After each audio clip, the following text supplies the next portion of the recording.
Bom dia, meus irmãos, que a paz do nosso Senhor Jesus Cristo nos envolva hoje e sempre, né? Que a gente possa conversar um pouco mais sobre o Evangelho e eu vou iniciar a nossa tarefa aqui com o nosso livro, nosso querido livro Pão Nosso, né? E a página de hoje é Rendamos Graças. Em tudo dai graças, porque esta é a vontade de Deus em Cristo Jesus para convosco. Está em Paulo, 1 Tessalonicenses 5,18. A pedra segura, o espinho previne, o fel remedeia, o fogo refunde, o lixo fertiliza, o temporal purifica a atmosfera, o sofrimento redime, a enfermidade adverte, o sacrifício enriquece a vida, a morte renova sempre. Aprendamos assim a louvar o Senhor pelas bênçãos que nos confere. Bom é o calor que modifica, bom é o frio que conserva. A alegria que estimula é irmã da dor que aperfeiçoa. Roguemos a providência celeste, suficiente luz para que nossos olhos identifiquem o celeiro da graça em que nos encontramos. É a cegueira íntima que nos faz tropeçar em obstáculos onde só existe o favor divino. E, sobretudo, ao enunciar um desejo nobre, preparemos-nos a recolher as lições que nos cabe aproveitar, a fim de realizá-lo segundo os propósitos superiores que nos regem os destinos. Não nos espantem dificuldades ou imprevistos dolorosos. Nem sempre o socorro de cima surge em forma de manjar celeste. Comumente aparece na feição de recurso menos desejável. Lembremos-nos, porém, de que o homem, sob o perigo de afogamento nas águas profundas que cobrem o abismo, por vezes só consegue ser salvo ao preço de rudes golpes. Rendamos graças, pois, por todas as experiências do caminho evolutivo, na santificante procura da vontade divina em Jesus Cristo, nosso Senhor. Vamos então levar o nosso coração a Deus, a esse Pai de infinita misericórdia, a Jesus, nosso irmão de todas as horas, mestre incomparável, que ensina que todos nós tenhamos a religião que tenhamos a família que tenhamos. É aquele momento propício aonde está o nosso aprendizado. E é naquele cadinho que nós vamos nos desenvolver conforme nos disse a página. O que nos torna iguais perante a Deus. E no estar igual perante a Deus é agradecer a Ele todas as oportunidades, todo o círculo de aprendizado e conhecimento, mas que esse círculo de aprendizado e conhecimento coloque as nossas mãos em atividade do outro. E assim, querido amigo Jesus, divinos amigos espirituais do Grupo Espírita Fonte Viva, colaboradores individuais de cada irmão presente aqui, os colaboradores espirituais de cada irmão presente, que possa nos envolver a todos, a fim de que nesta manhã, neste curto período de tempo, possamos nós tirar do Evangelho, do que nos conversarmos hoje, os melhores ensinamentos. Assim, rogamos ao Pai Celestial, a Jesus, aos amigos como um todo, a paz, o carinho e a harmonia no estudo de hoje. A todos nós. A todos um bom dia. Comecemos as nossas lições de hoje. Bom, eu vou fazer o seguinte. Eu vou fazer diferente hoje. Hoje eu vou fazer algo que normalmente a gente, preciosamente, a gente começa sempre com o Evangelho, né? A gente sempre começa com o Evangelho. A gente vai fazer o Evangelho. Mas eu vou deixar aqui de início uma uma introdução de um livro que ela é muito curta. Como ela é muito curta, dá para ler ela tranquilamente. E a gente vai deixar uma pulguinha atrás da orelha. Né? A gente vai começar deixando já uma pulguinha atrás da orelha. Começa assim. Em 21 de janeiro de 1921, reuniu-se em Washington, capital dos Estados Unidos, uma comissão de deputados federais para estudar um assunto aparentemente irrelevante. Mas com sérias implicações na natureza econômica. Era o seguinte: deveriam os americanos plantar amendoim ou deveriam continuar a importá-lo de outros países? É que o amendoim tornara-se um produto comercialmente importante e grande quantidade de dinheiro estava sendo gasto com sua importação. Foi para resolver essa questão que os deputados convidaram um homem chamado George Washington Carver, professor do Instituto de Tuskegee, estado do Alabama. Quando o professor Carver começou a falar, o presidente da comissão avisou que ele só tinha 10 minutos. Estavam todos cansados, pois já haviam discutido durante o dia outros problemas, e agora não haveria tempo suficiente para longas explicações. Acontece que o professor era um homem diferente dos outros. Sua pele, naturalmente, não era branca, pois ele nasceu negro e escravo e foi criado órfão, na mais assustadora pobreza. Mas não era só isso. O professor Carver era dotado de uma inteligência fora do comum. A bondade estava escrita no seu rosto e refletia nas suas palavras. Logo que ele começou a falar, os deputados esqueceram-se do cansaço e de seus preconceitos. Em vez dos 10 minutos prescritos pelo presidente da comissão, ele falou 1h e 45 minutos, mostrando algumas das coisas que havia feito com o amendoim em seu laboratório. Parecia um mágico, a retirar de sua maleta toda sorte de substâncias e subprodutos, como leite, manteiga, óleos, farinhas, corantes, café, cremes, tudo quanto se podia imaginar. Na verdade, no correr do tempo, ele conseguira obter cerca de 300 produtos diferentes a partir das sementes de amendoim. Quando o professor Carver terminou, afinal, sua exposição, os deputados estavam perplexos, como se esmagados pela admiração. Como é que um simples negro podia saber tanta coisa? Não se dizia que o negro pertencia a uma raça inferior?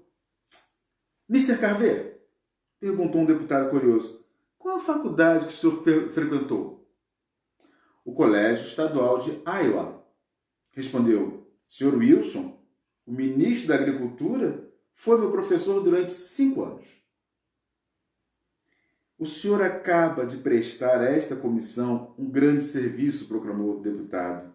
Acho, acrescentou o deputado Garnier, que ele merece os agradecimentos da comissão. Assim dizendo, levantou-se e começou a bater palmas.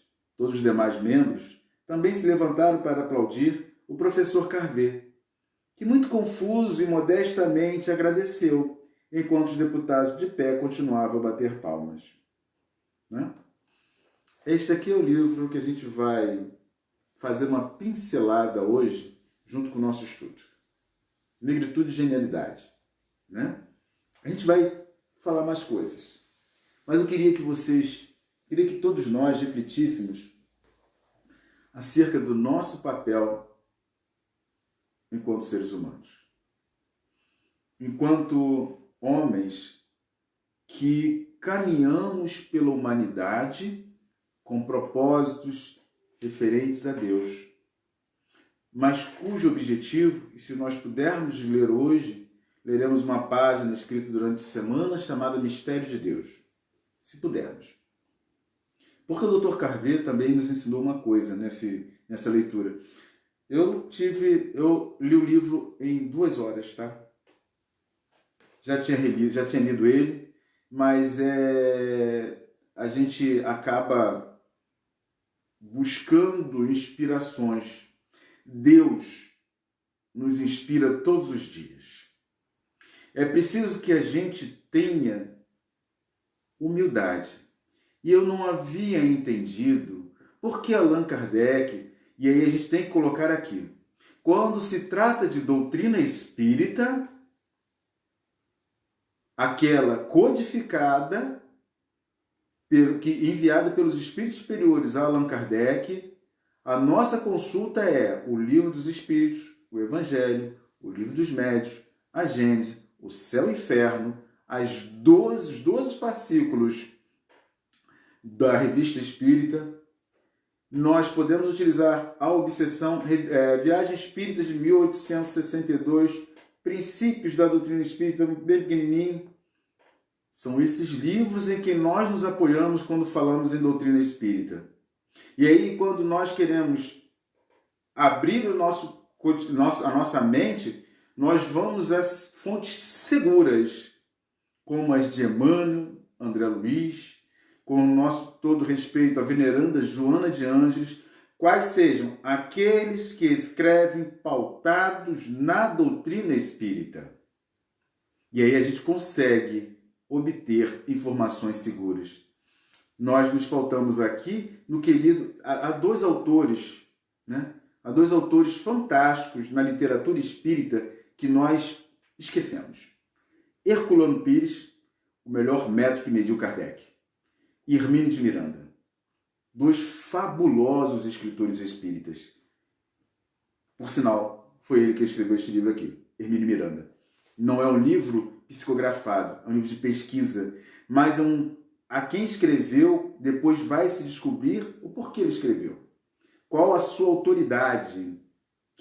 Para que a gente escreva algo e publique, é preciso autoridade intelectual e moral. Sem esses dois, a gente não pode escrever.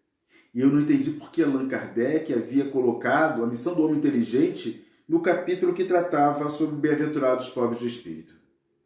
Passei quase um mês para poder entender que sem a humildade, eu não consigo nenhuma outra atitude. Mas sem a humildade, eu não entendo a missão do homem inteligente na Terra, que é servir o outro. E se eu falo em servir, lembremos que a gente conversou lá atrás. Quer ser o primeiro? Seja seu escravo. Quer ser o maior? Seja o seu servo. E aí eu entendo porque Kardec, ele coloca após instruções dos espíritos. Ele coloca após instruções dos espíritos. Ele não coloca antes. É para a gente gravar o que é a missão do homem inteligente na Terra. E ele coloca no capítulo da humildade. É extremamente interessante isso. Mas vamos ler o nosso Evangelho e a gente vai dialogando ao longo do tempo aqui. Então diz assim, instruções dos espíritos. E aí já nos chama a atenção logo o exórdio. O que é o exórdio? É o chamamento para aquilo que a gente vai ler. O orgulho e a humildade. Que a paz do Senhor seja convosco. Meus queridos amigos, aqui venho para encorajar-vos a seguir o bom caminho. Aos pobres espíritos que habitaram outrora a terra, não é aos pobres de espírito, aos pobres espíritos. Ou seja, ele diz assim, a nós que ainda não temos capacidade total, Deus concede uma graça. Ele diz assim, nos conferiu Deus a missão de vos esclarecer, bendito seja Ele, pela graça que nos concede, a de podermos auxiliar o vosso aperfeiçoamento. Que o Espírito Santo me ilumine e ajude a tornar compreensível a minha palavra, outorgando-me o favor de pô-lo ao alcance de todos. Ó vós encarnados, que vos achais em prova e buscai a luz, que a vontade de Deus vem em meu auxílio para fazê-la brilhar aos vossos olhos. A humildade é virtude muito esquecida entre vós. Bem pouco seguidos são os exemplos que dela vos tem dado. Entretanto, sem a humildade, podeis ser caridosos com o vosso próximo? Oh, não, pois que este sentimento nivela os homens, dizendo-lhe que todos são irmãos, que se devem auxiliar mutuamente e os induz ao bem. Sem humildade, apenas vos adornais,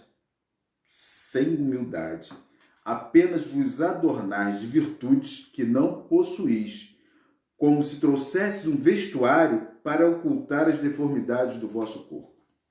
Lembrai-vos daquele que nos salvou. Lembrai-vos da sua humildade, que tão grande o fez, colocando-o acima de todos os profetas. O orgulho é o terrível adversário da humildade. Se o Cristo prometia o reino dos céus aos mais pobres, é porque os grandes da terra imaginam que os títulos e as riquezas são recompensas deferidas aos seus méritos, e se considerem de essência mais pura do que a do pobre. Julgam que os títulos e as riquezas lhes são devidos, pelo que, quando Deus os retira, o acusam de injustiça. Ó irrisão e cegueira! Pois então Deus vos distingue pelos corpos? O envoltório do pobre não é o mesmo que o do rico? Terá o Criador feito duas espécies de homens? Tudo o que Deus faz é grande e sábio. Não lhe atribuais nunca as ideias que os vossos cérebros orgulhosos engendram.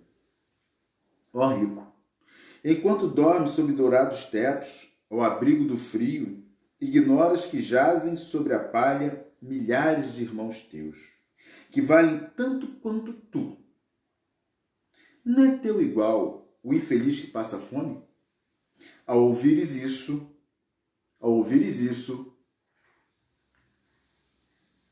bem o sei, revolta-se o teu orgulho. Concordarás em dar-lhe uma esmola, mas em lhe apertar fraternalmente a mão, nunca. Pois que, dirás, eu de sangue nobre, grande da terra, igual a este miserável, coberto de andrajos? Vã utopia de pseudo-filósofos. Se fôssemos iguais, por que o teria Deus colocado tão baixo e a mim tão alto? É exato que as vossas vestes não se assemelham, mas despi-vos ambos. Que diferença haverá entre vós? A nobreza do sangue, dirás. A química, porém, ainda nenhuma diferença descobriu entre o sangue de um grão-senhor e o de um plebeu, entre o do senhor e o do escravo. Quem te garante que também tu já não tenhas sido miserável e desgraçado como ele? Que também não hajas pedido esmola, que não a pedirás um dia? A esse mesmo a quem hoje desprezas, são eternas as riquezas? Não desaparece quando se extingue o corpo, envoltório perecível teu espírito? Ah, lança sobre ti um pouco de humildade. Põe os olhos, afinal, na realidade das coisas deste mundo, sobre o que se dá lugar ao engrandecimento e ao rebaixamento do outro. Lembra-te de que a morte não te poupará, como a nenhum homem. Que os teus títulos não te preservarão do seu golpe. Que ela te poderá ferir amanhã, hoje, a qualquer hora. Se te enterras no teu orgulho, ó, quanto então te lamento, pois bem digno de compaixão serás. Orgulhosos, que éreis antes de serdes nobres e poderosos, talvez estivesse abaixo do último dos vossos criados. Curvai, portanto, as vossas frontes altaneiras, que Deus pode fazer se abaixem, justo no momento em que mais as elevardes. Na balança divina, são iguais todos os homens. Só as virtudes os distinguem aos olhos de Deus. São da mesma essência todos os espíritos e formados de igual massa todos os corpos. Em nada os modifica os vossos títulos e os vossos nomes. Eles permanecerão no túmulo e, de modo nenhum, contribuirão para que gozeis a ventura dos eleitos. Estes, na caridade e na humildade, que têm seus títulos de nobreza. Pobre criatura, és mãe, teus filhos sofrem, sentem frio, têm fome, e tu vais curvada ao peso da tua cruz humilhar-te, para lhes conseguires um pedaço de pão. Ó, inclino-me diante de ti. Quão nobremente santa és, quão grande aos meus olhos. Espera e ora. A felicidade ainda não é deste mundo. Aos pobres oprimidos que nele confiam, concede Deus o reino dos céus. E tu, donzela, pobre criança lançada ao trabalho, às privações, por que esses tristes pensamentos? Por que choras? Dirige a Deus, piedoso e sereno, teu olhar. Ele dá alimento aos passarinhos, tem-lhe confiança. Ele não te abandonará. O ruído das festas, dos prazeres do mundo, faz bater-te o coração. Também desejarás adornar de flores os teus cabelos e misturar-te com os venturosos da terra. Dizes de ti para contigo que, como essas mulheres que vês passar, despreocupadas e risonhas, também poderias ser rica. Oh, cala-te, criança. Se soubesses quantas lágrimas e dores inomináveis se ocultam sob esses vestidos recamados, quantos soluços são abafados pelos sons dessa orquestra rumorosa, preferirias o teu humilde retiro e a tua pobreza. Conserva-te pura aos olhos de Deus, se não queres que o teu anjo guardião para o seu seio volte, cobrindo o semblante com as suas brancas asas e deixando-te com os teus remorsos, sem guia, sem amparo, neste mundo onde ficarias perdida a aguardar a punição no outro. Todos vós, que dos homens sofreis injustiças, sede indulgentes para com a falta dos vossos irmãos. Todos vós, que dos homens sofreis injustiças, sedes indulgentes para com a falta dos vossos próximos, dos vossos irmãos. Ponderando que também vós não vos achais isento de culpas. É isso caridade, mas é igualmente humildade. Se sofreis pelas calúnias, abaixai a cabeça sob essa prova. Que vos importam os calúnios do mundo? Se é puro o vosso proceder, não pode Deus vô-las compensar? Suportar com coragem as humilhações dos homens é ser humilde. E reconhecer que somente Deus é grande e poderoso. Ó meu Deus, será preciso que o Cristo volte segunda vez à terra para ensinar aos homens as tuas leis que eles ouvidam? Terá que de novo expulsar do templo os vendedores que compuscam a tua casa, casa que é unicamente de oração? E quem sabe, ó homens, se o não renegarias como outrora, caso Deus vos concedesse essa graça? Chamar-lhe-ias blasfemador, porque abateria o orgulho dos modernos fariseus. É bem possível que o fizesses perlustrar novamente o caminho do Gólgota. Quando Moisés subiu ao Monte Sinai para receber os mandamentos de Deus, o povo de Israel, entregue a si mesmo, abandonou o Deus verdadeiro. Homens e mulheres deram o ouro e as joias que possuíam, para que se construísse um ídolo que entraram a adorar. Vós outros, homens civilizados,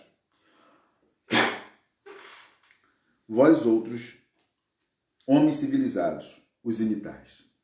O Cristo vos legou a sua doutrina, deu-vos o exemplo de todas as virtudes, e tudo abandonaste, exemplos e preceitos. Concorrendo para isso com as vossas paixões, fizeste um Deus a vosso jeito, segundo uns terrível e sanguinário, segundo outros aliados dos interesses do mundo. O Deus que fabricastes é ainda bezerro de ouro, que cada um adapta aos seus gostos e às suas ideias. Despertai, meus amigos, meus amigos, que a voz dos Espíritos ecoe nos vossos corações. Sede generosos e caridosos, sem ostentação. Isto é, fazei o bem com humildade. Que cada um proceda pouco a pouco a demolição dos altares que todos ergueram ao orgulho. Numa palavra, sede verdadeiros cristãos e tereis o reino da verdade. Não continueis a duvidar da bondade de Deus, quando ela nos dá tantas provas. Os Espíritos vimos preparar os caminhos para que as profecias se cumprem. se cumpram. Quando o Senhor vos der uma manifestação mais retumbante da sua clemência, que o enviado celeste já vos encontre, ou seja, já nos encontre, formando uma grande família. Que os vossos corações mansos e humildes sejam dignos de ouvir a palavra divina que ele vos vem trazer. Que ao eleito somente se depare em seu caminho as palmas que aí tenha deposto, volvendo ao bem, à caridade, à fraternidade. Então, o vosso mundo se tornará o paraíso terrestre. No entanto, se permanecerdes insensíveis às vozes dos Espíritos enviados para depurar e renovar a vossa sociedade civilizada, rica de ciência, mas tão pobre de bons sentimentos. Então não nos restará senão chorar e gemer pela vossa sorte. Mas não, assim não será. Voltai para Deus, vosso Pai, e todos nós que houvermos contribuído para o cumprimento da sua vontade, entoaremos o cântico de ação de graças, agradecendo a inesgotável bondade e glorificando por todos os séculos dos séculos. Assim seja, Lacordaire, Constantino, 1863. A de número 12. Homens, por que vos queixais das calamidades que vós mesmos amontoais sobre as vossas cabeças? Desprezastes a santa e divina moral do Cristo.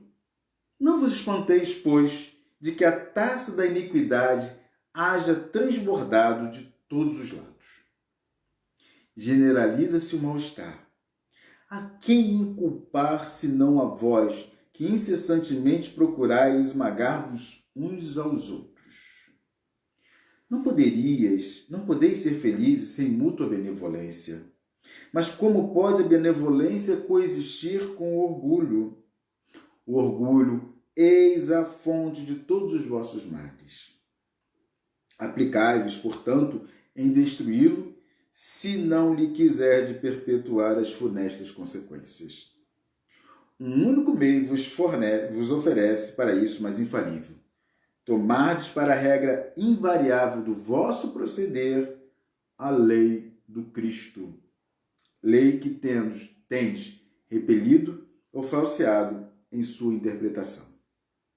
Porque a vez de ter em maior estima o que brilha e encanta os olhos do que a boca que toca o coração. Porque a vez de ter em maior estima o que brilha e encanta os olhos do que o que toca o coração. Porque fazeis do vício na opulência objeto das vossas adulações, ao passo que desdenhais do verdadeiro mérito na obscuridade. Apresente-se em qualquer parte um rico debochado, perdido de corpo e alma, e todas as portas se lhe abrem. Todas as atenções são para ele, enquanto ao homem de bem, que vive do seu trabalho, mal se dignam todos de saudá-lo com ar de proteção. Quando a consideração dispensada aos outros se mede pelo ouro que possuem ou pelo nome que usam, que interesse podem ter eles em se corrigirem dos seus defeitos? Dar-se-ia o inverso. Se a opinião geral fustigasse o vício dourado, tanto quanto o vício em andrajo. Mas o orgulho se mostra indulgente para com tudo o que o lisonjeia. Século de cupidez e de dinheiro, dizeis, sem dúvida. Mas por que deixaste que as necessidades materiais sobrepujassem o bom senso e a razão? Porque há de cada um querer elevar-se acima do seu irmão. Desse fato, sofre hoje a sociedade as consequências. Não esqueçais que tal estado de coisas é sinal certo de decadência moral. Quando o orgulho chega ao extremo, tem-se o indício de queda próxima, porquanto Deus nunca deixa de castigar os soberbos. Se por vezes consente que eles subam, é para lhes dar tempo à reflexão e a que se emendem sob os golpes que, de quando em quando, lhes desferem no orgulho para os advertir. Todavia, em lugar de se humilharem, eles se revoltam. Então, cheia a medida, Deus os abate completamente. E tanto mais horrível lhe é a queda, quanto mais alto hajam subido. Pobre raça humana, cujo egoísmo corrompeu todas as sendas. Toma novamente coragem, apesar de tudo. Em sua misericórdia infinita, Deus te envia poderoso remédio para os teus males. Um inesperado socorro à tua miséria. Abre os olhos à luz. Aqui estão as almas dos que já não vivem na terra e te vêm chamar ao cumprimento dos deveres reais. Eles te dirão com a autoridade da experiência quanto às vantagens e as grandezas da vossa passageira existência são mesquinhas a par da eternidade. Dir-te-ão que lá o maior é aquele que haja sido mais humilde entre os pequenos deste mundo, que aquele que mais amou os seus irmãos será também o mais amado no céu, que os poderosos da terra se abusaram da sua autoridade, ver-se-ão reduzidos a obedecer aos seus servos. Que finalmente, a humildade e a caridade, irmãs que andam sempre de mão dadas, são os meios mais eficazes de obter graça diante do Eterno. Adolfo, bispo de Argel, Marmande, 1862. Nós vamos tentar ser bem sucintos na história de Carver e vamos colocar dentro dela isso que a gente viu aqui. E vamos encerrar com a missão do homem inteligente na Terra. Mas antes eu queria dar uma passadinha em obras póstumas. Tá? É um livro de 1890. Paris, primeira edição é de 1890, né? E foi um livro que, após Allan Kardec ter desencarnado, foram buscar seus escritos e tudo, e tinham escritos fantásticos. Então,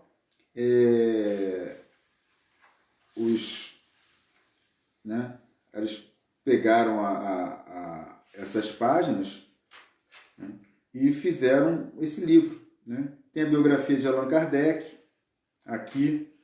Tem um estudo muito interessante sobre fotografia do pensamento. Então, fala das palavras de Jesus depois de sua morte. Tem todo um contexto. Né? Quem puder depois e tiver uma riqueza de conhecimentos muito grande. Né? Então, para a gente entender, quando a gente vai ler ali, a gente vai falar muitas coisas ali e talvez a gente perca algo que é fundamental. Onde está a causa do orgulho? Ele diz assim: a causa do orgulho está na crença em que o homem se firma da sua superioridade individual. Ainda aí se faz sentir a influência da concentração dos pensamentos sobre a vida corpórea. Naquele que nada vê, adiante de si, atrás de si e nem acima de si, o sentimento da personalidade sobrepuja e o orgulho fica sem contrapeso. Ou seja, se eu não consigo olhar para frente, para o futuro, se eu não consigo olhar o meu passado, se eu não consigo ver a Deus, meu orgulho toma conta. Ele diz assim: a incredulidade não só carece de meios para combater o orgulho, como estimula-lhe da razão. Negando a existência de um poder superior à humanidade. O incrédulo apenas crê em si mesmo. É, pois, natural que tenha orgulho. Enquanto que nos golpes que o atingem, unicamente vê uma obra do acaso e se ergue para combatê-la, aquele que tem fé percebe a mão de Deus e se submete. Crer em Deus e na vida futura é, conseguintemente, a primeira condição para moderar o orgulho. Qual a primeira condição para moderar o orgulho? Crer em Deus e na vida futura. Essa é a primeira condição. Porém, não basta. Juntamente com o futuro, é necessário ver o passado para fazer ideia exata do presente. Quero saber quem eu sou hoje. O que é que eu fiz desde o nascimento até agora? E aí, como espírito, eu pergunto, será que muito do que eu hoje vejo, que eu hoje passo, não tem a influência da minha encarnação passada? Mas para que o orgulhoso deixe de crer na sua superioridade, cumpre se lhe prove que ele não é mais do que os outros, e que estes são tanto quanto ele, que a igualdade é um fato, e não apenas uma bela teoria filosófica, que estas verdades ressaltam a pré-existência da alma e da reencarnação. Então, Allan Kardec coloca essa condição de que a gente possa entender, né? A gente vai deixar aqui depois para falar, depois da história, depois do homem inteligente na Terra, um outro pedacinho. Mas nós começamos a nossa história, né, fazendo a introdução desse livro. Pense, vamos colocar aqui algumas coisas que às vezes a gente precisa colocar aqui, falar aqui. Eu tenho 15 minutos para fazer isso.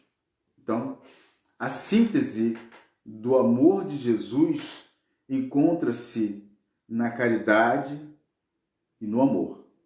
A caridade é o amor em ação. E o objetivo maior do Cristo sempre será o outro. Sempre. Não é ele. O objetivo do Cristo sempre será o outro. Porque o objetivo nosso de vida é crescer espiritualmente. Mas só se cresce espiritualmente colocando a mão no trabalho. Com a fé em Deus e com a certeza da vida futura. Essa é a premissa. Então nós estamos nos Estados Unidos no ano de 1865. A Guerra Civil Sucessão Americana ocorre fazendo com muitas baixas. O estado do Sul ele é praticamente escravocrata. Nessa época, a Louisiana ainda não pertencia aos Estados Unidos. Ela é comprada de Napoleão Bonaparte por 27 milhões de dólares, o que dobra o tamanho dos Estados Unidos. Mas o trabalho no Sul era praticamente escravocrata. Praticamente. No Norte era industrial. E a guerra dos Estados Unidos praticamente se dá em todo o Sul dos Estados Unidos. Então as fazendas são destroçadas. Então existem duas grandes chagas terríveis que assolarão o Sul dos Estados Unidos. Primeiro, todas as terras são desertadas, então tudo que é financeiro é quebrado e a lei some. Praticamente não existe. A segunda, os escravos que ali estão, eles são libertos, mas sem nenhum direito. Por que eu falo isso? Porque no meio desse caos todo, que vai nascer um homem, cuja a biografia ali, feita por Carver, por Hermínio de Miranda, vai dizer que aquele menino era muito frágil, quase, não se tinha nem noção de que ele ia viver. E eles fazem parte da família, eles são escravos. A mãe é comprada aos 13 anos por Moses e Susan Carver. Eles estavam na fazenda ao lado, que não era nada mais nada menos do coronel L. Grant. Para quem estudou história, L. Grant e Robert Lee são os comandantes dos confederados e dos sulistas, da União. Mas L. Grant perde tudo. E os escravos são vendidos, a fazenda é tudo destruída. E os Carver não gostavam da escravidão, mas eles precisavam de alguém para poder ajudá-los. Então, veio essa moça, com 13 anos. E no meio do caminho, 2 filhos, Jim e George. George não tinha saúde, era muito complicado. E naqueles tempos, tinha os ataques às fazendas. Num desses ataques, roubaram, a palavra é essa mesmo, gente, Mary e George. O Sr. Moses fica extremamente compassivo com aquilo, porque ele falou assim, o que vão fazer com esses dois? Tem um mateiro, e ele vai a esse mateiro e fala, olha só, eu te dou 40 acres de terra e um bom cavalo se você me conseguir recuperar a Mary e o George. Esse mateiro sai, caminha e volta 2 semanas depois com um embrulho nas costas de um cavalo e diz assim: Senhor Moses, eu não encontrei a Mary, mas talvez nesse embrulho que esteja atrás, essa criança ainda tenha vida. E ele pega com todo cuidado aquele menino, leva, cuida, e aquele menino cresce ali junto daqueles senhores e mirrado, não tinha condições da força física na fazenda, mas podia fazer outras tarefas. E ele começa ali, acompanhando os seus senhores, a fazer diversas tarefas. Mas o que ele mais gostava era de cuidar de plantas. Então, se viu uma planta doente, ele cuidava dela até ela nascer, até ela fortificar. Então, ele tinha um conjunto de plantas que ele cuidava. E as pessoas da volta da região, quando precisavam de alguém para cuidar da planta, menino George. Menino George ia lá, cuidava das plantas. Quando a planta estava muito danificada, ele pegava aquela planta, levava para casa, tratava e devolvia ela sã. Tinha uma habilidade incrível com as mãos. Se ele via a senhora Susan fazendo um tricô, ele criava agulhas e fazia o seu tricô e o seu crochê. Se ele tinha uma dificuldade de alguma coisa, ele criava. Uma dessas idas na antiga fazenda do Zélio Grant, ele só ia até a cozinha. Não vamos entrar aqui no mérito, mas só ia até a cozinha, pelos medos. Mas um belo dia ele resolve correr pela casa, chega numa sala grande e lá tem umas caras, uns rostos quase humanos. E ele vai descobrir então a pintura, a arte. Ele fica fascinado. E aí começa a surgir algo mais. Ele começa a ir nos locais e desenhar, a pintar. Ele olhava uma coisa, ele não tinha pincel, ele não tinha tinta. E aí começa o gênio a sair. Ele ia nas plantas e tirava os pigmentos. Ia nos locais e começava a tirar e montar. Ele tinha os seus próprios pigmentos. Pintava latinhas, pintava vasos, pintava porta, ele pintava o que tivesse na frente. Mas saúde difícil e ele queria uma coisa. Ele aprende a ler praticamente sozinho. Tudo que era livro que tinha, ele devorava. Mas ele tinha uma curiosidade. Por que algumas plantas tinham uma folha longa, outras redondas? Por que umas cresciam mais, outras menos? Por que haviam árvores frondosas e outras eram rasteiras? Porque uma era doce, outra era amarga? Porque uma era venenosa e outra não? Mas aqueles livros não diziam isso a ele. Ele vai num afã, 13 anos, pega uma trouxinha, bota nas costas e vai para Anshowe, que é uma cidade do lado que eles sempre iam. Mas a gente às vezes pensa assim, só lembrando, antes ele precisava de um canivete para fazer as suas coisas, para a gente entender a influência divina. Ele tinha sonhos e teve muitos durante a sua vida. Num desses sonhos, ele precisava de canivetes para poder fazer as coisas e ele não conseguia. O dinheiro era curto, eram poucos centavinhos que ele ganhava, mas não dava para comprar um canivete. À noite ele teve um sonho. Ele sonhou com 3 milhos, algumas melancias largadas e um canivete do lado. Ele acordou, saiu disparado, foi onde tinha os 3 milhos, viu a melancia e viu o canivete. Falei, agora eu tenho um mundo. Eu posso fazer a experiência que eu quiser e consertar o que eu quiser com este canivete. O guardou, colocou na sua trouxinha e vai para Anshowe para poder tentar começar a estudar. Porque o grande motivo da vida dele era estudar. Era estudar. Ele não tinha outro objetivo. Caminha, lá encontrará Maria Watkins e Andy Watkins. Ele se senta na frente da porta dela, né? Já de propósito. Falou, essa porta vai ter que abrir 1 hora e eu vou pedir comida e vou tentar estudar naquela escola. Eram 2,5 metros por 4,5 e tinham 70 alunos dentro da sala. Seu professor era Stephen Frost. E depois que tinha estudado tudo que ele podia, ele já sabia tanto quanto o professor. Aquela escola não lhe bastava. Descobriu que a família Fort Scott iria embora, iria para outra cidade distante de 240 quilômetros. Ele agradeceu muito a Maria Watkins, mas foi à frente. Com Maria Watkins, ele aprendeu a lavar e passar muito bem. Porque Carver, o George, tinha uma ideia. Ele não queria fazer as coisas mais ou menos. Tinha que ser perfeitas. Assim ele caminha, vai caminhando, sem um rumo, sem um lugar. E é mais interessante, né, a gente observar que, ele diz aqui,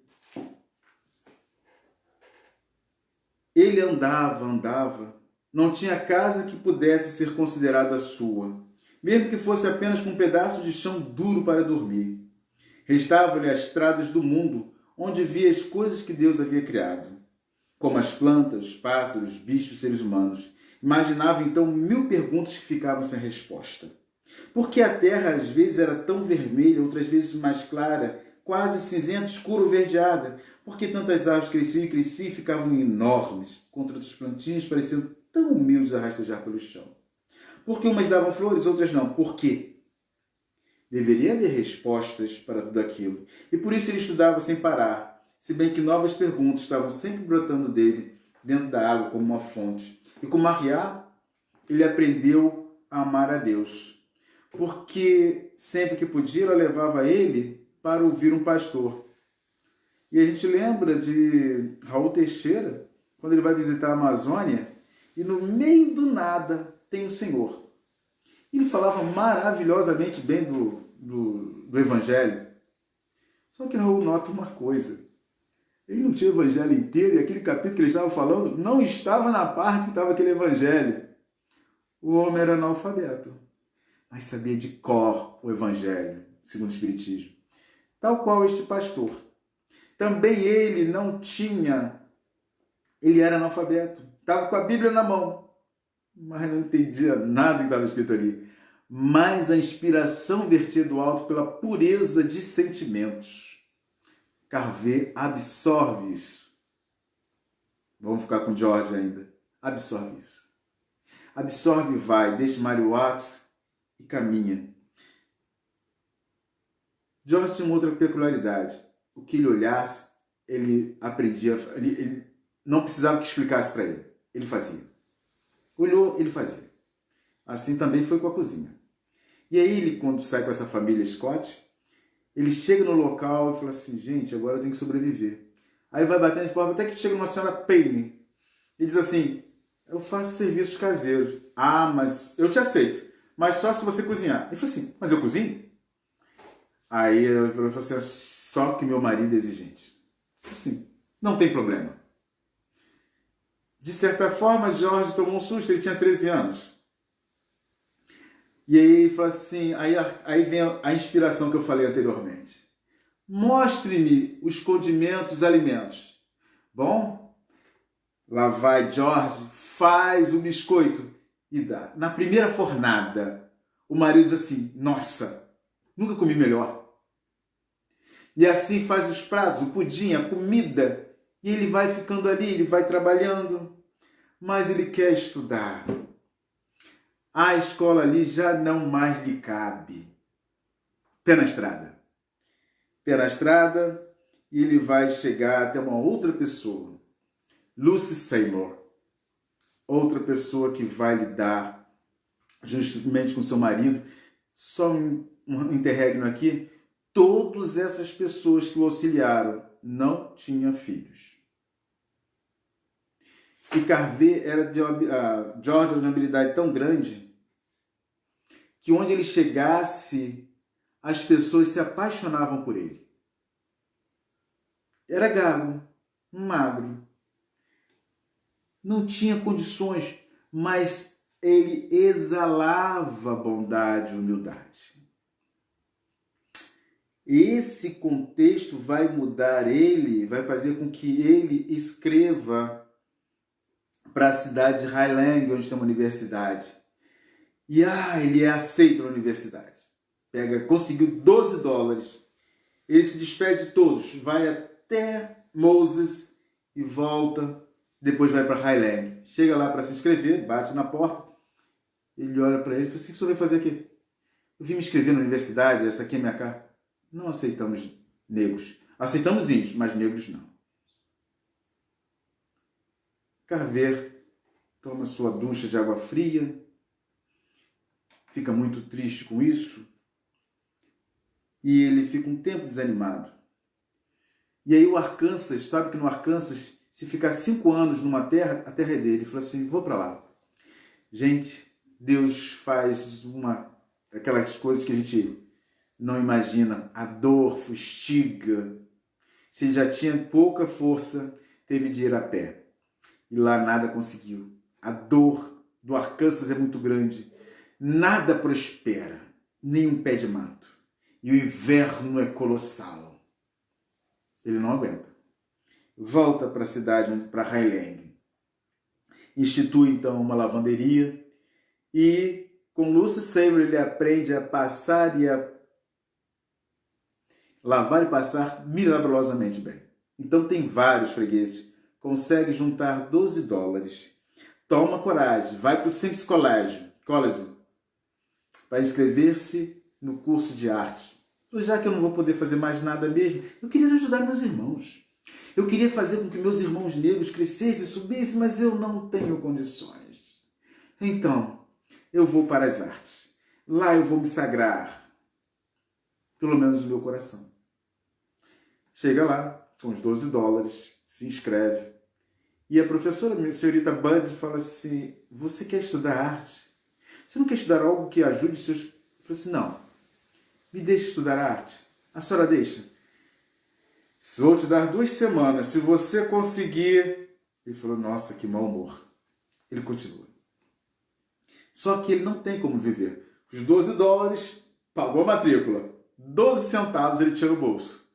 Comeu uma carne, cereal, como sobreviver. Corre ao diretor, consegue um quarto, consegue fazer com que as pessoas possam levar as roupas para ele lavar. Só que depois de 2 semanas ele vira para a senhora Bud e falou assim, e aí, eu tenho? Ele falou assim, pode continuar. Um belo dia, uma das alunas, mas aí a questão da arte, que a arte ela tem que começar muito, ele já tinha um dom natural. Aí tinha que ver as tons, aquilo tudo. Uma aluna do lado já estava na fase de criar as flores. E ela estava tão enrolada. Ele chega lá com mãos firmes e faz a rosa. A professora veio e falou, nossa, isso sim. Aí a menina baixa e disse, mas não fui eu quem fiz. Foi o George Carver. Ele tem que assumir um segundo nome, porque era uma confusão danada. Os corchubenses chegavam e tinha um outro Carver, um outro George Carver. Talvez parente lá do primo, alguma coisa.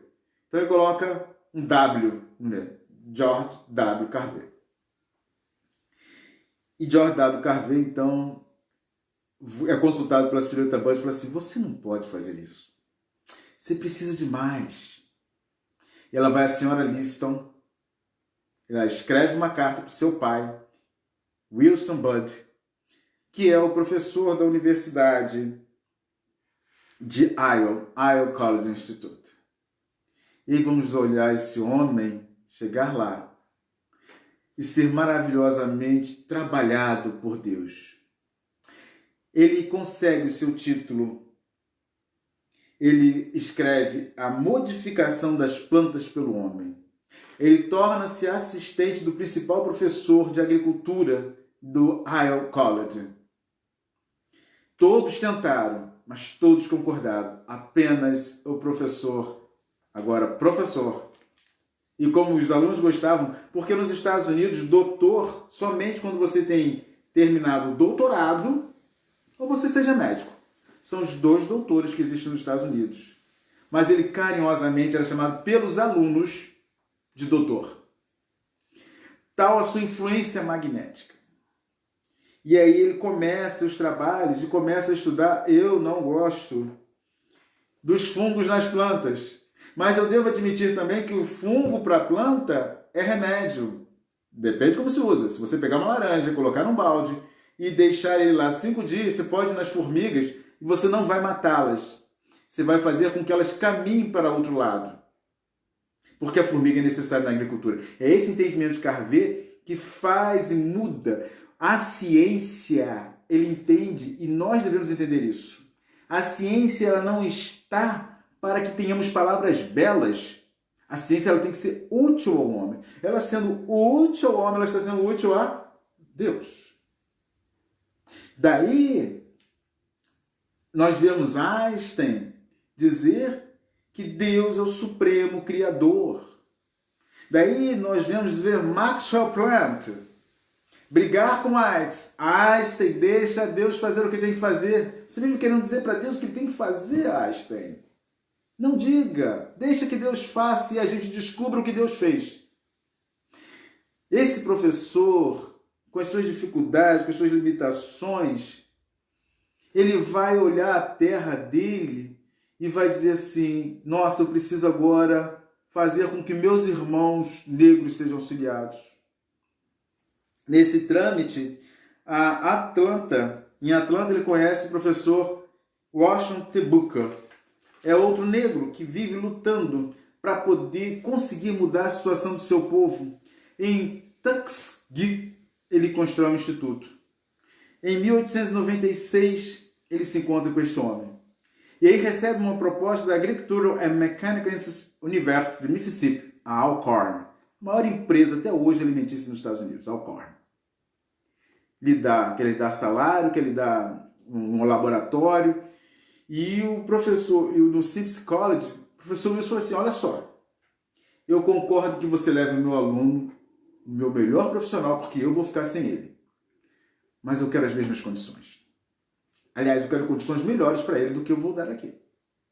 Nesse meio intercâmbio aparece um instituto de Tuskegee, que vai pagar menos do que os dois institutos.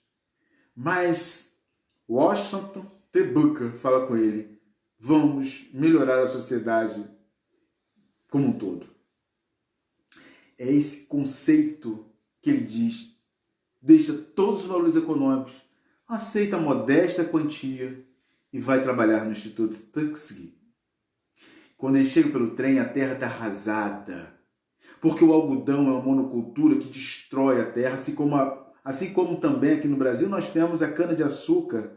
Depois de plantada a cana-de-açúcar, leva-se anos, o solo fica depauperado, é criada a erosão e a sociedade perde como um todo. E este homem, então, chega nessa terra arrasada. E quando chega no instituto, gente, que diferença do outro instituto. Tudo largado, tudo, não tinha condições. Se é uma coisa que o professor Washington Carver tinha era limpeza e organização tem que existir em qualquer lugar. Perfeito. Mas não tinha instrumentos. Ele era o invento. Ele criava, ele buscava todo o conhecimento que podia. E assim ele foi fazendo com os alunos. Mas o que mais entristecia ele é que só haviam 13 alunos inscritos para a agricultura. Porque o negro não queria colocar a mão mais na terra, ele queria a arte, a filosofia, falar latim. E ele fala assim, mas nós precisamos, primeiro, alimentar o nosso povo. Nós precisamos engendrar formas de ganhar dinheiro e melhorar esta terra. Então, aquele gênio, ele constrói um projeto e manda para a prefeitura, para o local, para o estado. A Câmara de Deputados aceita o colégio experimental. E ele ali naquele instituto experimental consegue verbas para o próprio instituto. Ele diz, eu não quero perturbar o T. Booker, porque já tem vários problemas. Não só. É a humildade de reconhecer onde você pode fazer. Não basta apenas ter o nome, é preciso fazer. Ele poderia ir para o Alcorn, ter os melhores equipamentos, ter tudo e um valor bem maior. Nesse meio caminho, Thomas Alva Edison tentou diversas vezes fazer com que ele saísse de lá para juntar. Imagine Thomas Alva Edison, um grande inventor, juntando com ele. Nossa, um show. Mas não. Quero ficar aqui, quero ajudar meus irmãos. Eu quero tirar dessa ciência. E aí ele tem um nome para o laboratório dele. A Pequena Oficina de Deus. E toda vez que ele ia para a pequena oficina de Deus, ele fazia uma prece. Ele dizia, sem Deus eu não vou a lugar nenhum. Ele citava, e aí o New York Times uma vez vai entrevistá-lo, e ele diz assim, a inspiração divina, ela nos toca de tal maneira que nós descobrimos as coisas. E o New York Times, com a sua arrogância, escreve lá assim, o Dr. Carver está pondo a perigo o seu instituto, dizendo que Deus influencia ele.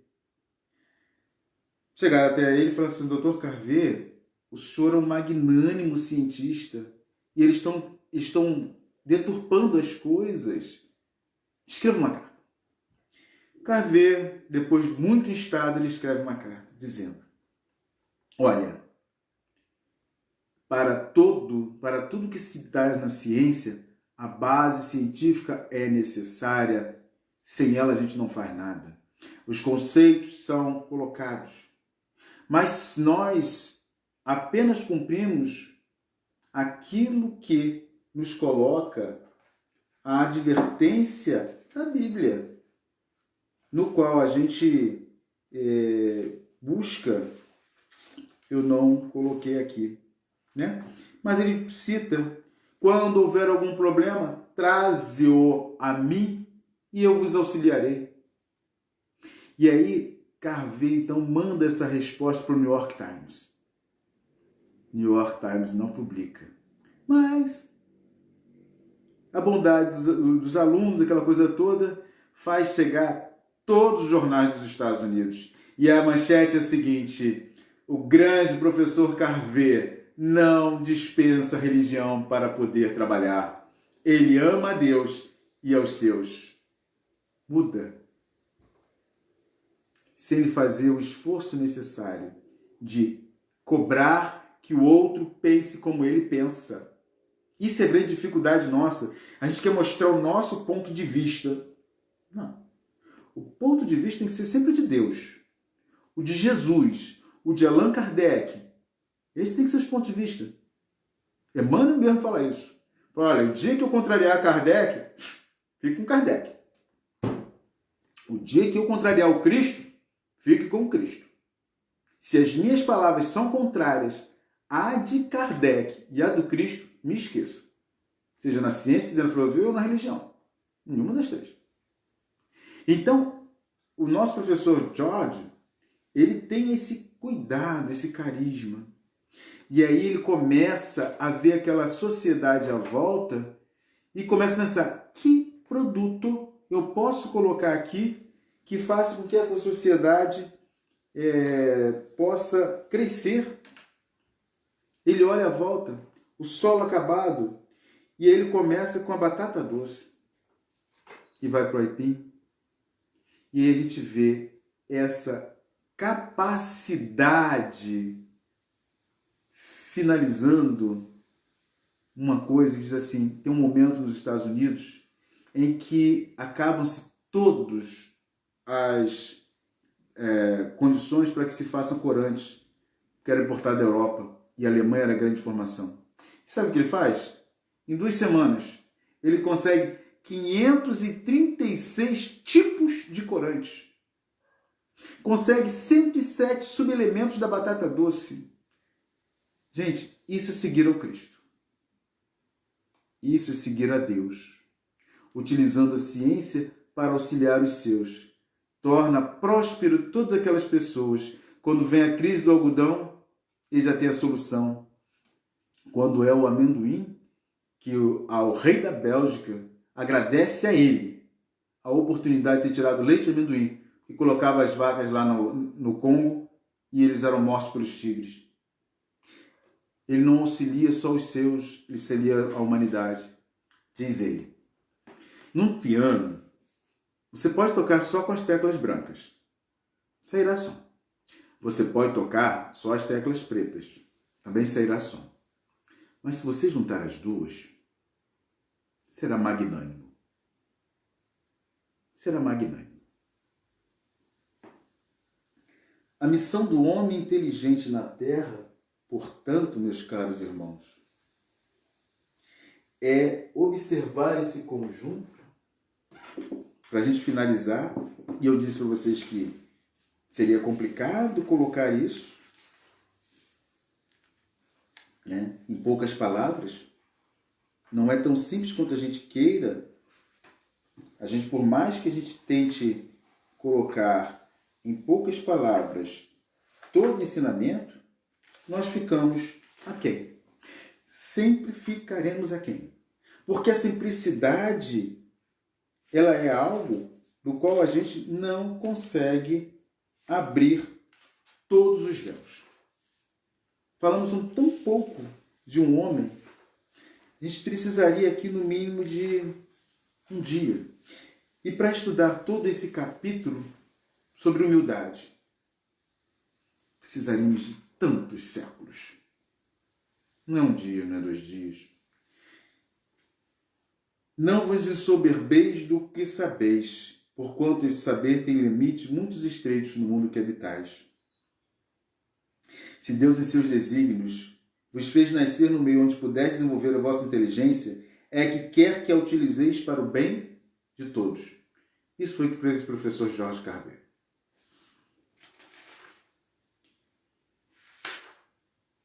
Pondo-as nas mãos do instrumento em que podeis desenvolver por vossa vez a inteligências retardatárias e conduzi-las a ele. Pois bem, não se dá o mesmo com aquele. A inteligência é rica de méritos para o futuro, mas sob a condição de ser bem empregada. Se todos os homens que a possuem dela se servissem de conformidade com a vontade de Deus, fácil seria para os espíritos a tarefa de fazer que a humanidade avance. Esses conceitos são tão complexos de serem escritos e foi tão difícil, eu digo para vocês, meus irmãos, tão poucas vezes eu senti uma dificuldade tão grande, porque ainda não cultivamos a humildade. Falar daquilo que ainda não cultivamos é extremamente complexo. É extremamente complexo. Por isso Jesus, na sua sábia condição, nos deu a eternidade, nos deu a reencarnação, nos deu a comunicabilidade com os espíritos. Professor Jorge Carver, eu busquei ele, mas poderia buscar Mãe Menininha do Canto aqui no Brasil, poderia buscar Abdias Nascimento, podia buscar Luiz Gama, poderia buscar Mandela, podia buscar Gandhi, Madre Teresa. Eu busquei ele pela essa forma simples, nascido na desgraça. Foi buscar a forma de ajudar não só os seus irmãos, como os outros. Fazer com que o mundo avance em conhecimento, mas com Deus no coração. Havia na sua universidade um professor de religião. Ele não conseguia fazer o que o professor Jorge fazia. O professor dava aula de religião sem falar de religião. E 300 alunos alunos e professores, lotavam para ouvir o falar de Jesus. Porque ele tinha credenciais para falar de Jesus. Ele tinha credenciais para falar de Deus. Porque somente quando se tem humildade, se tem credencial total para falar de Deus e de Jesus. Ainda estamos distantes. Então, nossa fala ainda não tem o perfume das plantas do Dr. Carver. Não tem. Ainda não temos as rosas de Sharon tocadas por Jesus. Temos a vontade. E a gente não pode perder a esperança. Porque ele não perdeu. Não contei 1/10 da história dele. Não contei 1/10 das atrocidades pela qual ele passou. Sorria e continuava adiante. Sorria e continuava adiante. Que um dia a gente consiga fazer isso. Nós vamos encerrando aqui. Só lembrando aqui, nós temos aniversariante esse mês, só vamos colocar aqui. Dia 10 de julho nós temos a tia Leda. Dia 23 de julho temos nosso irmão José Roberto. Dia 26 de julho temos a nossa irmã Dalila. Dia 27 de julho temos a nossa irmã Lúcia Massol. E no dia 30 de julho temos a nossa irmã Cláudia e nossa irmã Celinha, né? Então que Deus ilumine a todos vocês. Eu vou lembrar na medida que for passando, vou sempre passar a minha lembrança, mandar um zap, né? Com o coração sempre muito alegre, né? Então vamos nós encerrar a nossa atividade dizendo que sempre ficará aquém. Sempre. Sempre. Mas é a nossa tentativa. E a gente vai continuar tentando, em nome dos amigos espirituais, e pedimos desculpas se falhamos em algum momento aqui. Mas vamos nós encerrar, elevando os nossos pensamentos a Deus, a Jesus, a misericórdia divina, dizendo: Pai, obrigado pela vida. Obrigado pelos irmãos que nos forneceste ao longo da vida. Obrigado, Senhor, pela bondade que esplende em nosso coração. Seja sempre o teu amor, o teu carinho, o nosso maior ideal. Que a paz se faça em nossos corações hoje e sempre. Graças a Deus.